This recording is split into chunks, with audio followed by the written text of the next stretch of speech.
ఆంధ్రప్రదేశ్ చరిత్రలో భాగంగా అధ్యయనం చేయబోతున్నటువంటి అంశం ఏమిటంటే కాకతీయులు.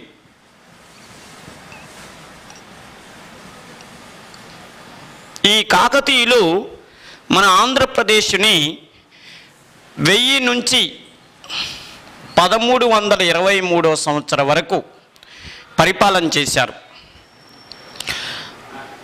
ఆంధ్రదేశ చరిత్రలో కాకతీయులకు ఉన్నటువంటి ప్రత్యేకత ఏమిటి? ఇప్పుడు విద్యార్థులు అసలు ఏ వంశాన్ని ఎవరు స్థాపించారు, ఆ వంశంలో గొప్పవాడెవరు, ఆ వంశంలో చివరివాడెవరు, ఆ వంశం వాళ్ళు చేసినటువంటి పరిపాలనా సంస్కరణలు ఏంటనేటటువంటిది రెగ్యులర్గా మనం అన్ని పాఠాల్లో వింటూ ఉంటాం, చదువుతూ ఉంటాం.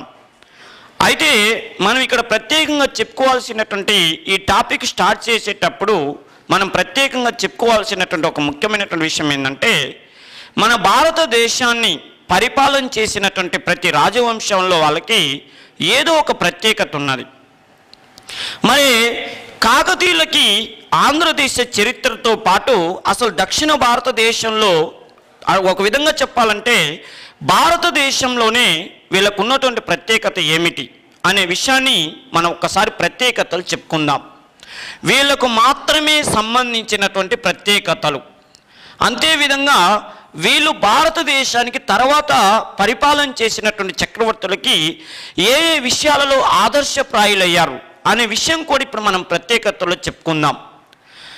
అదే ఇప్పుడు ముఖ్యమైనటువంటి విషయం ఏంటంటే, నెంబర్ 1, మన ఏపీని ఆంధ్రప్రదేశ్ మొత్తాన్ని, యావత్ ఆంధ్రప్రదేశ్ మొత్తాన్ని ఆంధ్ర శాతవాహనుల తర్వాత ఒక్కటిగా చేసినటువంటి మొట్టమొదటి రాజవంశం ఏదయ్యా, ఒక్కటిగా చేసినటువంటి రాజవంశం ఏదయ్యా అంటే కాకతీయులు. ఇక మీరు విద్యార్థులు గమనించాల్సిన ముఖ్యమైన విషయం ఏంటంటే, శాతవాహనులు పరిపాలన చేసిన తర్వాత దక్షిణ భారతదేశాన్ని, అది మన ఆంధ్రప్రదేశ్ని శాతవాహనులు పరిపాలన చేసిన తర్వాత 3వ పులోమావి అనే వాళ్ళ చివరి చక్రవర్తి తర్వాత వాళ్ళ సామంతులంతా కూడా మన ఆంధ్రప్రదేశ్ని ముక్కలు ముక్కలుగా చేసుకొని పరిపాలన చేసుకున్నారు. అంటే ఆంధ్ర శాతవాహనుల తర్వాత ఆంధ్రప్రదేశ్ అనేటటువంటిది ఈ తెలంగాణ, కోస్తా, రాయలసీమ ప్రాంతాలు 3 కూడా ముక్కలు ముక్కలైపోయి ఎవరెవరు పరిపాలన చేసుకున్నారు. ఎవరెవరు అంటే మన ఆంధ్రప్రదేశ్ చక్రవర్తులే పరిపాలన చేశారు, మన రాజవంశాలే పరిపాలన చేసినాయి. కాకపోతే చిన్న చిన్న భాగాలుగా చేసుకొని పరిపాలన చేసుకున్నారు. అయితే ఆ చిన్న చిన్న భాగాలుగా ఉన్నటువంటి ఆంధ్రప్రదేశ్ని సంయుక్త ఆంధ్రప్రదేశ్గా ఒక్కటిగా చేసినటువంటి మరో పరిపాలకులు ఎవరయ్యా అంటే కాకతీయులు. అర్థమైందండి? దీన్ని సింగిల్ లైన్లో చెప్పాలంటే ఆంధ్ర శాతవాహనుల తర్వాత యావత్ ఆంధ్రప్రదేశ్ని ఒక్కటిగా చేసి పరిపాలన చేసినటువంటి రాజవంశం కాకతీయులు.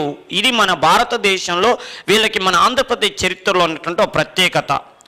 రెండో విషయం ఏంటంటే, భారతదేశంలోనే మన ఆంధ్రప్రదేశ్కి మిగతా దక్షిణ భారతదేశాలకి ఓ ప్రత్యేకత కట్టబెట్టారు కాకతీయులు.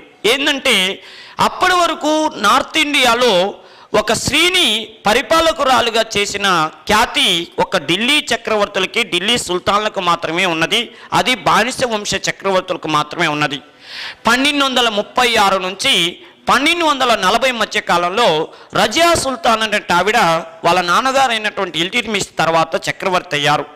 అయితే అప్పటి వరకు కూడా మన భారతదేశ చరిత్రలో ఒక ముద్ర ఉన్నది. ఏంది?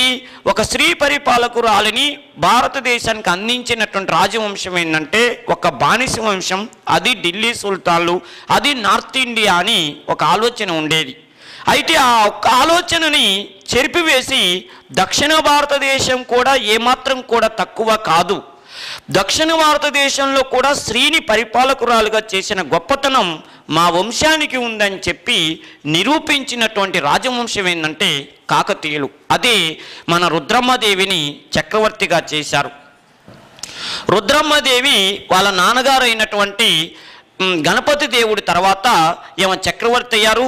మన ఆంధ్రదేశాన్ని పరిపాలన చేసిన మొట్టమొదటి స్త్రీ పరిపాలకురాలుగాను, అదేవిధంగా దక్షిణ భారతదేశంలోనే మొట్టమొదటిసారిగా స్త్రీ పరిపాలకురాలుగా పరిపాలన చేసిన ఘనత రుద్రమ్మదేవికి దక్కింది. ఆ క్రెడిటు కాకతీయ వంశాన్ని మనం ప్రత్యేకంగా చెప్పుకోవాలి.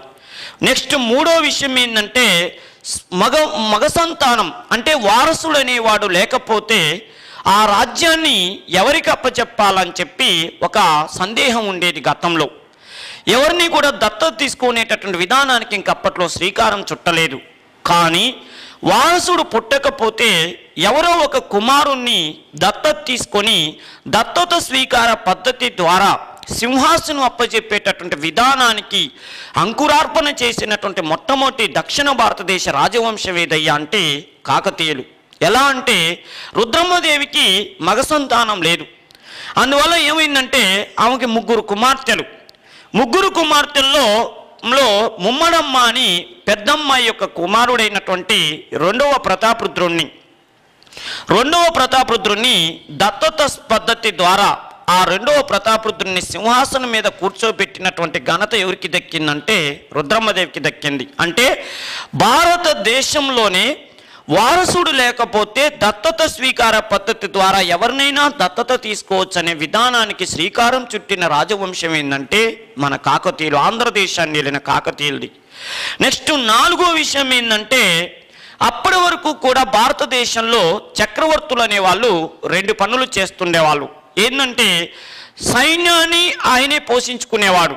సైన్యాన్ని ఎంతమందిని నియమించాలి, ఆ సైన్యానికి ఎలా శిక్షణ ఇప్పించాలి, సిద్ధ సైన్యం ఎంత ఉండాలి, తాత్కాలిక సైన్యం ఎంత ఉండాలి, అసలు ఎవరి మీద యుద్ధానికి వెళ్ళాలంటే ఎలాంటి యుద్ధ పద్ధతులు పాటించాలి అని చెప్పి గజ దళాలు, అశ్వదళాలు, పదాతి దళాల గురించి 24 గంటలు చక్రవర్తులు సైన్యం గురించి ఆలోచించాల్సినటువంటి విధానం ఉండేది. కాకతీయుల కంటే ముందు పరిపాలన చేసినటువంటి చక్రవర్తుల పనితీరు. అయితే ఎప్పుడూ సైన్యం గురించి శత్రువులని ఇబ్బంది పెట్టడానికి ఈయన సైన్యాన్ని వృద్ధి చేసుకునే దాని మీదనే కాన్సన్ట్రేషన్ చేస్తే మరి పరిపాలనా సంస్కరణలు ఎలా చేస్తాడు? చక్రవర్తిని ప్రజలు ఆమోదించాలన్నా అభిమానించాలన్నా యుద్ధాలు చేస్తేనే అభిమానించరు. పరిపాలనా సంస్కరణలు చేసి ఒక ఆల్రౌండర్గా పేరు తెచ్చుకుంటే వాడు గొప్ప చక్రవర్తిగా నిలబడతాడు. మరి పరిపాలనా సంస్కరణ చేయాలంటే ఈ సైనిక నియామకం ఇవన్నీ తర్జన భర్జనలో టెన్షన్తో మైండ్ డైవర్ట్ అయ్యేటువంటి అవకాశం ఉన్నది. దానికోసం కాకతీయులు ఒక కొత్త విధానానికి శ్రీకారం చుట్టారు. ఏంటంటే నాయంకరులు అని చెప్పి ఒక కొత్త ఉద్యోగుల్ని నియమించారు. నాయంకరులు ఏంటంటే సైన్యాన్ని నియమించటం కోసం, సైన్యాన్ని పోషించటం కోసం కాకతీయులు ప్రత్యేకంగా ప్రవేశపెట్టినటువంటి పద్ధతే నాయంకర పద్ధతి. ఈ నాయంకర్లకు ఏం చేసేవాళ్ళంటే కాకతీయులు నాయంకర్లని ప్రత్యేక ఉద్యోగస్తులు నియమించేవాళ్ళు. ఈ ఉద్యోగస్తులు చేయాల్సిన పని ఏంటంటే వాళ్ళ స్థాయిని బట్టి సైన్యాన్ని నియమించుకోవాలి, సైన్యాన్ని పోషించుకొని వాళ్ళకి జీతభత్యాలు అన్నీ కూడా వాళ్ళే చూసుకుంటే చక్రవర్తి వాళ్ళకి కొద్దిగా పెద్ద మొత్తంలో అమౌంట్ ఇచ్చేవాడు. ఆ అమౌంట్ని సైన్యానికి సదరటం, అదేవిధంగా సైన్యాన్ని మంచి క్రమశిక్షణగా ఉంచటం మొత్తం పోషించి యుద్ధ సమయాల్లో చక్రవర్తికి సహాయకంగా పంపించేటటువంటి వాళ్ళని మన ఆంధ్రదేశ చరిత్రలో ఏమంటారంటే నాయంకరులు అంటారు. ఈ నాయంకర విధానాన్ని ప్రవేశపెట్టడం వల్ల చక్రవర్తికి వనకూడే ప్రయోజనం ఏంటయ్యా అంటే సైన్యం మీద కాన్సన్ట్రేషన్ తప్పి మొత్తం పరిపాలన అనుభవం అంతా కూడా సంస్కరణల మీద దృష్టి పెట్టడం వల్ల అద్భుతమైనటువంటి పరిపాలన రావచ్చు. అదేవిధంగా స్వర్ణయుగం చేకూర్చడానికి అవకాశం ఉంటుంది. అందుకని ఆ విధానాన్ని ముందుగా ఆలోచించినటువంటి ఆవిడ ఎవరయ్యా అంటే రుద్రమ్మదేవి ఆలోచించారు. రుద్రమ్మదేవి ఈ విధానానికి శ్రీకారం చుట్టారు. ఆ తర్వాత చూడండి వాళ్ళ మనవడైనటువంటి రెండవ ప్రతాపరుద్రుడు 77 మంది నాయంకర్లను పోషించి కాకతీయ సైన్యం అంటే అద్భుతం అని చెప్పి ఒక పేరు తీసుకొచ్చేటట్టు తయారు చేశారంటే దానికి కారణం నాయంకర విధానం. ఇది ఎంత సక్సెస్ కాకపోతే వేరే వాళ్ళు ఆదర్శంగా తీసుకుంటారు చెప్పండి? ఎవరు ఆదర్శంగా తీసుకున్నారని మీకు సందేహం రావచ్చు. ఒక విషయం ఏంటంటే వీళ్ళు అమలు చేసినటువంటి నాయంకర విధానాన్ని తర్వాత కాలంలో మన ఆంధ్రదేశాన్ని పరిపాలన చేసినటువంటి కాకతీయ సామ్రాజ్యం తర్వాత పరిపాలన చేసినటువంటి ఎవరయ్యా అంటే మన విజయనగర సామ్రాజ్యం వాళ్ళు 1336 సంవత్సరంలో విజయనగర చక్రవర్తులు రాజ్యాన్ని స్థాపించినప్పుడు వాళ్ళు బహమనీ చక్రవర్తుల్ని ఎదుర్కోవటం కోసం అప్పుడు చుట్టూ ఉన్నటువంటి ముస్లిం చక్రవర్తుల్ని అదేవిధంగా ఢిల్లీలో ఉన్నటువంటి ఢిల్లీ సుల్తాన్లను ఎదుర్కోవటం కోసం ప్రత్యేకంగా వాళ్ళు కూడా సైన్యాన్ని పోషించటం కోసం కొంతమంది ఉద్యోగ వర్గాన్ని నియమించారు. కాకపోతే విజయనగర చక్రవర్తులు వాళ్ళు నియమించుకున్న ఉద్యోగ వర్గాన్ని సైన్యాన్ని పోషించటం కోసం నియమించుకున్న ఉద్యోగ వర్గానికి వాళ్ళు పెట్టుకున్న పేరు ఏంటంటే అమరనాయంకర విధానం అని పేరు పెట్టారు. అమరనాయంకర విధానం చూడండి, కాకతీయులు నాయంకర విధానాన్ని కొనసాగిస్తే విజయనగర చక్రవర్తులు అమరనాయంకర విధానాన్ని కొనసాగించారు. ఏదైనా విధానం మాత్రం ఒకటే, అర్థమైందంటే విధానం మాత్రం ఒకటే కానీ పేర్లు మార్చుకున్నారు. ఒక కాకతీయులు ప్రవేశపెట్టినటువంటి ఈ నాయంకర విధానాన్ని ఒక విజయనగర చక్రవర్తులు మన తెలుగు వాళ్ళే ఆమోదించి అమలు చేసుకున్నారా అంటే అంత కాదు. ఢిల్లీని పరిపాలన చేసినటువంటి మొఘల్ చక్రవర్తులు అంటే అక్బర్ చక్రవర్తి కూడా తన పరిపాలనా కాలంలో ప్రత్యేకంగా మున్సబ్దారీ విధానం అని చెప్పి ఒక విధానాన్ని ప్రవేశపెట్టాడు. మున్సబ్ అంటే పర్షియా భాషలో హోదా అని అర్థం, ఉద్యోగ హోదా. ఆ అక్బర్ చక్రవర్తి కూడా ఇలాంటి విధానానికే పేరు మార్చి మున్సబ్ అని పేరు పెట్టి సిస్టమ్ మొత్తం ఇలాగే సైన్యాన్ని మున్సబ్ అనేవాడు తన స్థాయిని బట్టి పోషిస్తాడు. 7,000 మంది సైన్యాన్ని పోషించే వాళ్ళు కూడా ఉండేవాళ్ళు అక్బర్ దగ్గర. ఆ సైన్యాన్ని మున్సబ్ అనేవాడు సైన్యాన్ని పోషించి చక్రవర్తికి యుద్ధ సమయంలో సైనిక సహాయం చేసేవాడు. ఇది చూడండి, వీళ్ళు ప్రవేశపెట్టిన నాయంకర విధానాన్ని విజయనగర చక్రవర్తులు అమరనాయంకర విధానంగా పేరు పెట్టారు. అదేవిధంగా ఇంకో ముఖ్యమైన విషయం ఏంటి, మనకి ప్రత్యేకంగా మొఘల్ చక్రవర్తులు ప్రత్యేకంగా మున్సబ్దారీ విధానం అని ప్రవేశపెట్టారు. ఇంకా కొద్దిగా మనం ఒక అడుగు ముందుకేస్తే చూడండి, భారతదేశానికి బ్రిటిష్ వాళ్ళు వచ్చిన తర్వాత లార్డ్ వెల్లెస్లీ అనేటటువంటి గవర్నర్ జనరల్ 1798వ సంవత్సరంలో మన స్వదేశీ చక్రవర్తులతో ఒక ఒప్పందం కుదుర్చుకున్నాడు. దాన్ని సబ్స్టరీ అలయన్స్ అనే పేరుతో పిలిచేవాళ్ళు. దాన్ని మనం తెలుగులో సైన్య సహకార ఒడంబడిక అనే విధానాన్ని కంటిన్యూ చేశాడు. అంటే స్వదేశీ చక్రవర్తులు ఎవరి మీదైనా యుద్ధానికి వెళ్తుంటే బ్రిటిష్ వాళ్ళు సైన్యాన్ని సహకారంగా పంపించే విధానానికి శ్రీకారం చుట్టాడు లార్డ్ వెల్లెస్లీ. అందుకనే దాన్ని సైన్య సహకార ఒడంబడిక అంటారు. చూడండి, వీళ్ళు అమలు చేసిన విధానాన్ని ఎంతమంది కొనసాగించారో అందుకని వీళ్ళకు ఉన్నటువంటి ప్రత్యేకతల్లో ఒకటి ఈ నాయంకర విధానం. నెక్స్ట్ ఇంకొక విషయం ఏంటంటే, ఈ చక్రవర్తులు చేసిన మరో అద్భుతమైనటువంటి ప్రయత్నం ఏంటంటే, గతంలో ఏ చక్రవర్తులైనా కూడా పరిపాలన చేపట్టేటప్పుడు కొన్ని విషయాలకే ప్రాధాన్యత ఇచ్చేవాళ్ళు, కానీ కొన్ని విషయాలు మరుగున పడేశారు. మన భారతదేశ చరిత్రలో అధ్యయనం చేస్తే ఏ రాజ్యం అయినా కూడా ఏదన్నా ఒక రాజ్యం సుభిక్షమైన రాజ్యం లేదా ఒక రాజ్యం స్వర్ణయుగం, ఒక వంశం స్వర్ణయుగంగా పరిపాలన చేసిందని చెప్పాలంటే ఆ వంశానికి ఆ పరిపాలనా కాలంలో స్వర్ణయుగం అని ఎలా వస్తుందంటే, అన్ని రంగాలు ఏ రంగం డెవలప్ అయినా కాకపోయినా అగ్రికల్చర్ సెక్టార్ వ్యవసాయ రంగం డెవలప్ అయితే ఆ రాజవంశ పరిపాలనా కాలాన్ని స్వర్ణయుగం అంటారు. ఇదంతా నేను ఎందుకు చెప్తున్నానంటే, వ్యవసాయం అనేది కేవలం ఋతుపవనాల మీద అంటే వర్షాల మీద ఆధారపడి ఉండేటట్టు చేస్తే వర్షాలు ఈ సంవత్సరం పడతాయి, వచ్చే సంవత్సరం పడకపోవచ్చు. మరి వ్యవసాయ రంగం ఎలా ముందుకెళ్తుంది? అందుకోసం వాటర్ సోర్స్ని ముందు కల్పించాలి. వర్షాలతో సంబంధం లేకుండా వాటర్ సోర్స్ని కల్పించినట్టయితే అప్పుడు ఆ వ్యవసాయం ఆ చెరువులలో ఉండేటటువంటి నీళ్లు అంటే చెరువులను తవ్వించాలి. ప్రతి గ్రామీణ ప్రాంతానికి ఒక చెరువును తవ్వించాలి. ఆ చెరువులు ఎలా ఉండాలంటే లింకు చెరువు లాగా ఉండాలి. అంటే ఒక పెద్ద చెరువు నిండితే దానికి అనుసంధానంగా దాని కింద ఉన్నటువంటి మరో చిన్న చెరువు నిండాలి, మళ్ళీ దానికి అనుసంధానంగా మరో చిన్న చెరువు నిండాలి. ఇలా ఒక చెరువు పక్కన ఇంకో చెరువునట లింకు చెరువులని తవ్వించేటటువంటి విధానాన్ని ప్రవేశపెట్టిన మొట్టమొదటి భారతీయ రాజవంశం ఏంటంటే కాకతీయులు. అంటే వీళ్ళు అనగానే మనకు గుర్తుకొచ్చేది లింకు కట్టు చెరువులు అనేటటువంటి పేరుతో పిలుస్తారు. ఇది మన కాకతీయులు తీసుకొచ్చినటువంటి ఒక గొప్ప పని. ఈ విధానం చేయటం వల్లనే కాకతీయ సామ్రాజ్యం తర్వాత కాలంలో ముఖ్యంగా గణపతి దేవుడి పరిపాలనా కాలంలో స్వర్ణయుగంగా వర్ధిల్లింది. తర్వాత కాలంలో గోల్కొండ చక్రవర్తులకు కానీ విజయనగర చక్రవర్తులకు కానీ ఎంతోమంది చక్రవర్తుల కాలంలో ఆంధ్రదేశం సుభిక్షంగా వర్ధిల్లిందంటే దానికి కారణం వీలేసినటువంటి పునాదులే అని మనం ప్రత్యేకం చెప్పుకోవాలి. రెండో విషయం ఏంటంటే ప్రత్యేకంగా వీళ్ళకు ఉన్నటువంటి ఇంకో ప్రత్యేకత ఏందయ్యా అంటే భారతదేశంలో గతంలో ఒక వీళ్ళు శిల్పకళ విషయంలో తీసుకొచ్చినటువంటి ప్రత్యేకత, శిల్పకళ విషయంలో తీసుకొచ్చిన ప్రత్యేకత ఏంటి అంటే గతంలో భారతదేశంలో ఎవరైనా కూడా ఒక చక్రవర్తి ఏదైనా కట్టడాన్ని కట్టిస్తే ఆ కట్టడానికి తన పేరునో తన ప్రేయసి పేరునో తన తల్లిదండ్రుల పేరులో పెట్టుకునేవాళ్ళు. కానీ ఆ కట్టడాన్ని కట్టించినటువంటి శిల్పుల గురించి కానీ వాళ్ళు పడినటువంటి శ్రమను కానీ ఏమాత్రం కూడా గుర్తుంచుకునే వాళ్ళు కాదు. కానీ భారతదేశంలో ఏ చక్రవర్తి గతంలో చేయలేని పని కాకతీయులు ఒక గొప్ప వరవడికి శ్రీకారం చుట్టారు. ఏంటంటే డబ్బులు పెట్టి మనం కట్టిస్తున్నాం కానీ ఆ కడుతున్నటువంటి ఆ శిల్పి యొక్క ఆ శిల్పులు చెక్కుతున్నటువంటి నైపుణ్యాన్ని చిరకాలం కూడా ప్రజలు గుర్తుంచుకోవాలి. ఆ శిల్పి పేరు ఆ గుడికి అతను పడినటువంటి శ్రమని ప్రజలు చిరకాలం గుర్తుంచుకోవాలన్న ఉద్దేశంతో ఒక దేవాలయానికి శిల్పి పేరే పెట్టడం అనేది భారతదేశంలో ఒక కాకతీయుల పరిపాలనా కాలంలోనే జరిగింది. విషయం ఏంటంటే 1213వ సంవత్సరంలో రేచర్ల రుద్రుడు అనే ఒక వ్యక్తి అంటే గణపతి దేవుడి దగ్గర ప్రధానమంత్రిగా పనిచేసినటువంటి సేనానిగా పనిచేసినటువంటి రేచర్ల రుద్రుడు అనేవాడు రామప్ప చెరువు గుడి అని రామప్ప దేవాలయం ఒక దేవాలయాన్ని నిర్మించాడు.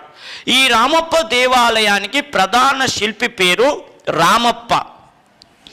ఆయన తన శిష్యులతో 40 సంవత్సరాలు, ఒక సంవత్సరం కాదు 2 సంవత్సరాలు కాదు 40 సంవత్సరాలు కఠోర తపస్సులాగా ఒక యజ్ఞంలా భావించి రామప్ప దేవాలయాన్ని నిర్మించాడు రామప్ప అనే శిల్పి. అయితే గణపతి దేవుడు రేచర్ల రుద్రుడు తీసుకున్న నిర్ణయం ఏంటంటే వీటికి మన పేరు పెట్టుకునే దానికంటే ఈ శిల్పి పడిన కష్టాన్ని చూస్తుంటే ప్రతి శిలలో మనకు కనిపిస్తుంది. అందుకని ఆ దేవాలయానికి ఆయన పేరే పెట్టాలని చెప్పి రామప్ప దేవాలయం అనే ఒక దేవాలయాన్ని నిర్మించడానికి దేవాలయంగా ఆ దేవాలయానికి ఆ పేరు పెట్టారు. అంటే చూడండి భారతదేశంలో ఏ చక్రవర్తులు చేయలేనటువంటి ఒక గొప్ప పని చేశారు. శిల్పికి అరుదైనటువంటి గౌరవం ఇచ్చినటువంటి ఘనత కాకతీయులకి దక్కింది. అది తర్వాత కాలంలో కొంతమంది చక్రవర్తులు పాటించలేదా తర్వాత సంగతి. కానీ మొట్టమొదటిసారిగా శిల్పి గొప్పతనం కోసం శిల్పి పేరు మీదనే దేవాలయం పేరు పెట్టడం అనేది అది కాకతీయులకే దక్కింది ఒకటి. నెక్స్ట్ విషయం ఏంటంటే గతంలో వీళ్ళకంటే ముందు పరిపాలన చేసినటువంటి చక్రవర్తులంతా కూడా మన భారతదేశంలో ఉత్తర భారతదేశంలో ఏదన్నా దేవాలయాలు కట్టించుకుంటే వాళ్ళ స్టైల్లో కట్టించుకునేవాళ్ళు. దక్షిణ భారతదేశం వాళ్ళు ఎవరైనా దేవాలయాన్ని కట్టిస్తే వాళ్ళు వీళ్ళ స్టైల్లో కట్టించేవాళ్ళు. ఉత్తర భారతదేశ స్టైలు దక్షిణ భారతదేశానికి వచ్చేది కాదు, దక్షిణ భారతదేశ స్ట్రక్చరు ఉత్తర భారతదేశానికి వచ్చేది కాదు. కానీ కాకతీయులు చేసిన ఒక గొప్ప పని ఏంటంటే అప్పటి వరకు కూడా ఉత్తర భారతదేశానికే పరిమితమైన ముఖ్యంగా రాజపుత్రుల కాలంలో నిర్మించినటువంటి దేవాలయాలు ఎలా ఉండేవి అంటే త్రికూటాలయాలని పేరుండేవి. త్రికూటాలయాలు అంటే అర్థం ఏంటంటే సూర్యుడికి ఒక దేవాలయం, ఈశ్వరుడికి ఒక దేవాలయం, విష్ణువుకి ఒక దేవాలయం, 3 ఇలా కడతారు. సూర్యుడు, శివుడు, విష్ణువు ఇలా దేవాలయాలు కడతారు. 3 దేవాలయాలు ఎదురెదురు కట్టి దానికి ఎదురుగా ఉన్నటువంటి దాంట్లో మండపం నిర్మిస్తారు. దీన్ని రంగమండపం అంటారు. ఇలా 3 దేవుళ్ళకి ఒకే ఆవరణలో గుడి కట్టి 3 టెంపుల్లో భక్తులు దర్శనం చేసుకోవటానికి ఇలా రంగమండపాన్ని నిర్మిస్తారు. ఈ దేవాలయాలను ఏమంటారంటే త్రికూటాలయాలు అంటారు. త్రికూటాలయాలు 3 దేవాలయాలు 1, 2, 3 3 దేవాలయాలు. ఇది అప్పటి వరకు కేవలం ఉత్తర భారతదేశానికి ముఖ్యంగా రాజపుత్రులకు పరిపాలనా కాలంలో మాత్రమే ఇలా జరిగినాయి. ఖజురహో టెంపుల్ కానీ కొన్ని టెంపుల్ అలాగే జరిగినాయి. అయితే ఉత్తర భారతదేశానికే పరిమితమైనటువంటి త్రికూటాలయాలని దక్షిణ భారతదేశానికి త్రికూటాలయాలను ప్రవేశపెట్టినటువంటి మొట్టమొదటి రాజవంశం ఏదంటే కాకతీయులు. చిన్న ఉదాహరణ మనకి 1వ ప్రతాపరుద్రుడు, ఆయనే రుద్రదేవుడు అనే పేరుతో పిలుస్తాడు. పిలుస్తారు. ఆయన 1162-63 సమయంలో మన హనుమకొండలో ఆలయాన్ని, దాన్ని 1000 స్తంభాల దేవాలయం అని పిలుస్తారు. రుద్రేశ్వరాలయం లేదా 1000 స్తంభాల గుడిని ఎవరు నిర్మించారంటే ఏమంటారు? రుద్రేశ్వరుడు, ఆయన పేరే పెట్టుకున్నాడు రుద్రేశ్వరాలయం అని. రుద్రదేవుడు నిర్మించాడు కాబట్టి ఆ దేవాలయాన్ని రేపు అడుగుతాడు. హనుమకొండలో ఉన్న 1000 స్తంభాల దేవాలయం ఏ దేవాలయం అంటాడు? త్రికూటాలయం. ఇలాంటి దేవాలయం నిర్మించిన ఘనత కాకతీయులకి దక్కింది. ఒకటి. నెక్స్ట్ ఇంకొక ముఖ్యమైనటువంటి విషయం ఏంటంటే, కాకతీయుల పరిపాలనా కాలంలో వీళ్ళకే సంబంధించిన మరొక గొప్పతనం ఏంటంటే, చక్రవర్తి యుద్ధానికి వెళ్ళేటప్పుడు గతంలో వీళ్ళు కాకుండా గతంలో ఏ చక్రవర్తులైనా యుద్ధాలకు వెళ్ళేటప్పుడు ఆ యుద్ధానికి సర్వ సైన్యాధికారిగా చక్రవర్తే గొప్ప పేరు తెచ్చుకునేవాడు. ఆ యుద్ధంలో ఏదైనా సక్సెస్ అయితే ఆ క్రెడిట్ అంతా తనకే దక్కుతున్నట్టుగా రాయించుకునేవాడు. అన్ని కష్టాలు పడినటువంటి సైనికుల గురించి ఏమి పట్టించుకోపోయేవాడు. కానీ కాకతీయులకు ఉన్నటువంటి గొప్పతనం ఏంటంటే, ఏదన్నా యుద్ధానికి వెళుతుంటప్పుడు యుద్ధాల్లో చక్రవర్తి ముందుండి నడిపిస్తున్నా ఆ యుద్ధానికి నాయకత్వం వహించే బాధ్యతని ఒక సేనా నాయకుడికి అప్పచెప్పేవాళ్ళు. మా ఎంకరేజ్మెంట్ కోసం మన హర్షిత్ ఇన్స్టిట్యూట్ యూట్యూబ్ ఛానల్ని సబ్స్క్రైబ్ చేసుకోండి, లైక్ చేయండి, అలానే షేర్